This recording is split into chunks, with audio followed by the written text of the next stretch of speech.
అందరికీ నమస్కారాలు.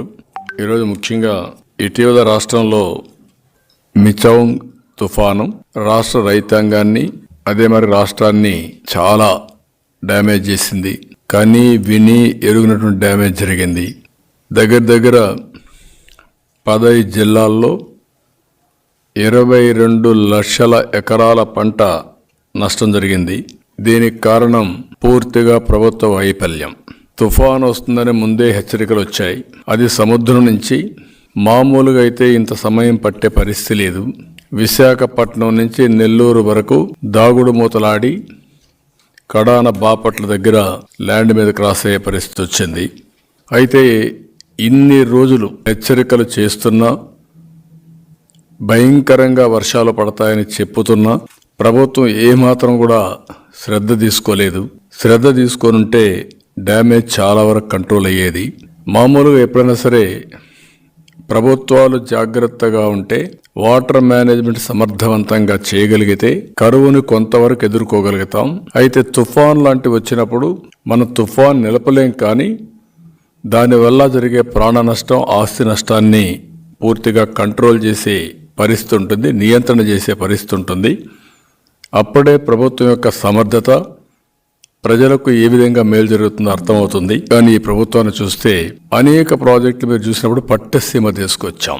పోలవరం ప్రాజెక్టు పూర్తి అయితే ఆ నీళ్లు కృష్ణా డెల్టాకు వస్తే ఎప్పుడు కూడా పోలవరంలో అర్లీగా నీళ్లు వస్తాయి. అదే మాదిరిగా గోదావరి ఫ్లడ్స్ అర్లీగా ప్రారంభమవుతాయి. కృష్ణాలో ఫ్లడ్స్ వచ్చినా పైనుండే ప్రాజెక్టులన్నీ ఫుల్ అయిన తర్వాతనే చివరగా కృష్ణా డెల్టాకు నీళ్లు వచ్చే పరిస్థితి వస్తుంది. అదే సమయంలో నవంబర్, డిసెంబర్లో తుఫాన్లు ఎక్కువగా వస్తాయి. ఇది ఆలోచించిన తర్వాత పట్టిసీమ కంప్లీట్ చేసి ఫస్ట్ ఎప్పుడైతే వాటర్ వస్తుందో అప్పుడే నీళ్లు తీసుకొస్తే నవంబర్ కంటే ముందుగానే పంట వచ్చేస్తుంది. తుఫాన్ నుంచి బయటపడే పరిస్థితి వస్తుంది. ఇది 4 ఏళ్లు చేశాం.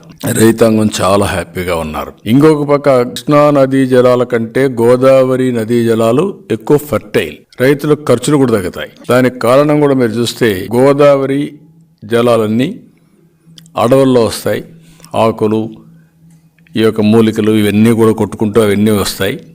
దానివల్ల ఎప్పుడు కూడా వాటర్ కూడా మీరు చూస్తే కలర్గా ఉంటుంది, మడ్డిగా ఉంటుంది గోదావరి వాటర్. ఇది ఫ్రెష్గా కనపడుస్తుంది.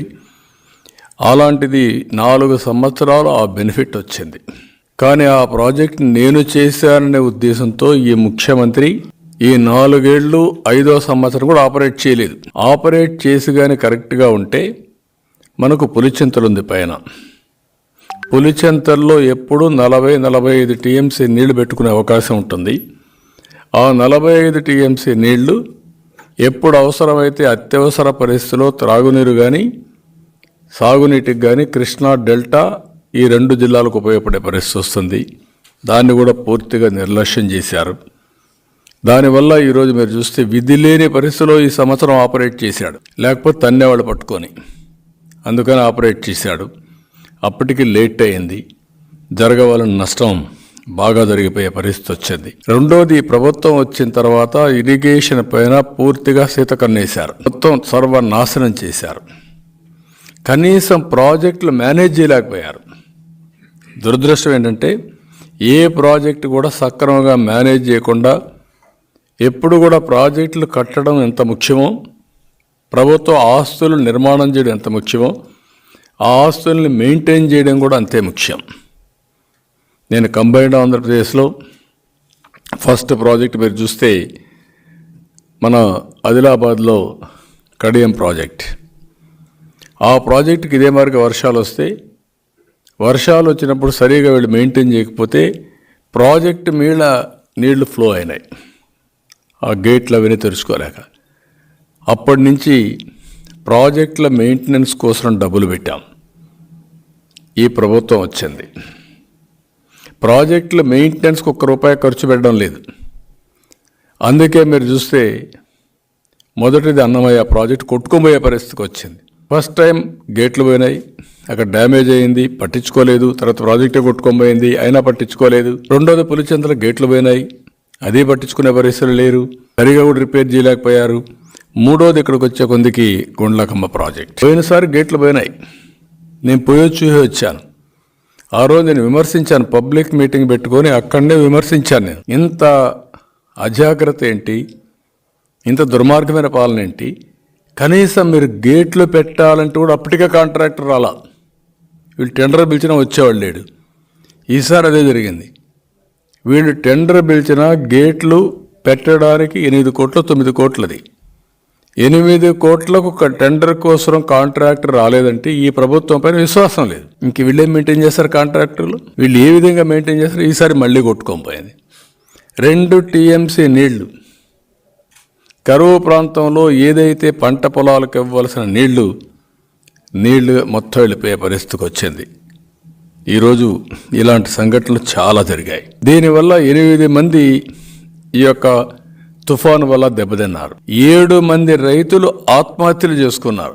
ఈ సంవత్సరం రైతుల పరిస్థితి చూస్తే కరువు ఒక పక్కన, తుఫాను ఒక పక్కన. కరువులో 26 లక్షల ఎకరాలు పొలాల్లో పంట వేయలేకపోయారు. 26 లక్షల ఎకరాలు. అది అయిన తర్వాత వేసిన పంట కూడా అరాకొరా వచ్చింది. సకాలంలో వర్షాలు పడకుండా పోవడం, దిగుబడి పడిపోవడం, అరాకొర రావడం ఇవన్నీ జరిగాయి. ఇప్పుడు దగ్గర 15 జిల్లాల్లో 22 లక్షల ఎకరాల భూమి నీళ్లలో మునిగింది. ఇక్కడ ఇంకొక పెద్ద దారుణమైన పని చేశారు. మామూలు పని కాదు. పంట పొలాలు ఎక్కడా మెయింటైన్ చేయలేదు. డ్రైన్స్, మురికి కాలువలు ఎక్కడా మెయింటైన్ చేయలేదు. ఎప్పుడైతే నీళ్లు వచ్చాయో నీళ్లన్నీ పొలానికి పోయినాయి. మురికి కాలువ నుంచి, డ్రైన్ నుంచి ఆ నీళ్లు తిరిగి వచ్చే మార్గమే లేకుండా 4 రోజులు 5 రోజులు సముద్రం మారిగా భూముల్ని తయారై 2వ రోజు 3వ రోజుకి మొలకలు రావడం మొదలుపెట్టాయి.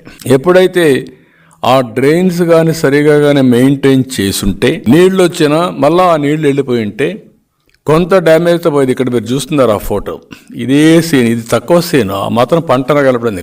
ఎక్కడ కూడా మామూలుగా అయితే ఒక కార్పెట్ మారిగా తయారైంది. ఆ కార్పెట్ పైన కూడా మీరు చూస్తే ఎంత దూరం చూస్తే అంత దూరం నీళ్లు ఉన్నాయి. ఒక సముద్రం మారిగా. సముద్రానికి భూములకి వ్యత్యాసం తెలియని పరిస్థితి తీసుకొచ్చేసారు. ఎక్కడ నేను చూపించాను, గండ్లన్నీ చూపించాను. ఒక్క ముఖ్యమంత్రి కానీ మంత్రులు కానీ ఒక్క మాట మాట్లాడడం లేదు. నేను ఎన్నోసార్లు మీ అందరికీ చెప్పాను, వ్యవస్థలో నాశనం చేస్తే నాశనమైన వ్యవస్థలు ప్రజల పట్ల శాపంగా మారుతుంది. అదే మారింది.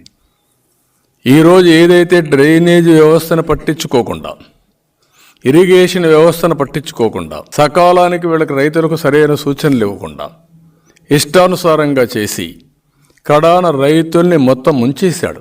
ఇది ప్రభుత్వ వైఫల్యం, ముఖ్యమంత్రి వైఫల్యం. ఒక చేతగాని అసమర్థ ముఖ్యమంత్రి, లేకపోతే అహంకారంతో ముఖ్యమంత్రి ప్రవర్తన. రాష్ట్రంలో రైతులంతా కూడా కొన్ని లక్షల కుటుంబాలు ఈరోజు అప్పుల పాలైపోయి సర్వనాశనం అయిపోయారు. ఒక్క రైతులే కాదు, కౌలు రైతులైతే ఇంకా దమనీయమైన పరిస్థితి వాళ్ళది. ఒక ఆశ, ఏదో కొంచెం కష్టపడదాం, పిల్లల్ని చదివించుకుంటామని 2 ఎకరాల భూమి ఉంటే 20-30 ఎకరాలు కౌలు తీసుకున్నారు. కొంతమంది 50 ఎకరాలు తీసుకున్నారు. ఎకరాకు 25,000, 40,000 వరకు కౌలుకి వెళ్ళారు. ఆ భూమి యొక్క దీన్ని బట్టి మొత్తం ఆ డబ్బులు పోయింది. పంట పెట్టుబడి ఒక్కొక్క ఎకరాకైతే ప్యాడీకి 25,000, 30,000 అయింది. ఇంకొక పక్క మిరప అయితే ₹1,00,000, 1,20,000, 1,30,000 అయింది. ఇంకొక పక్క పొగాకు అయితే 70,000-80,000 ఖర్చు పెట్టారు. ఇవన్నీ అన్ని పంటలు వాషౌట్ అయిపోయినాయి. ఏ రైతు చూసినా అధైర్యపడిపోయి పూర్తిగా సర్వనాశనం అయిపోయే పరిస్థితికి వచ్చారు. ఇంత జరిగితే నేను ఎన్నోసార్లు అడిగాను, ఎంత పంట నష్టం వస్తుందో చెప్పండి. బాధ్యత లేదా మీకు? ఎన్ని లక్షల ఎకరాల్లో ఈ తుఫాను వల్ల నష్టపోయాం ఎన్యూమరేట్ చేయాలి కదా, ప్రాథమిక అంచనాలు వేయాలి కదా, ఆ అంచనాలు ప్రజలకు తెలియజేయాలి కదా, ఎంత నష్టం వచ్చిందో కేంద్రానికి చెప్పాలి కదా, మీరు ఏమి ఇస్తారో కూడా చెప్పాలి కదా. అప్పుడే కదా రైతు కాస్త కోస్త ఒక నమ్మకం. అంటే నమ్మకాన్ని పూర్తిగా కోల్పోయే పరిస్థితికి వచ్చారు ఈ ప్రభుత్వం. ఇంతవరకు కూడా వరి ధాన్యానికి ఎంత ఇస్తావు, పొగాకు పంటకి ఇస్తున్నావా లేదా, మిరపకి ఎంత ఇస్తున్నావు, లేకపోతే శనగలు కానీ ఇలాంటి అపరాలు చాలా ఉన్నాయి, వీటికి ఏమి ఇస్తున్నావు? నేను దగ్గర ఒక 31 ఐటమ్స్ ఇచ్చాను. ఏ ముఖ్యమంత్రి అయినా సరే ఫండమెంటల్ గా చేయాల్సిన పని, ఒక విపత్తు వచ్చినప్పుడు ప్రజల్ని కాన్ఫిడెన్స్ లోకి తీసుకోవాలి, ప్రజల్లో ఒక చైతన్యం కలిగించాలి, ఒక నమ్మకం, ఒక భరోసా కల్పించాలి. భరోసా అంటే ఏంటి?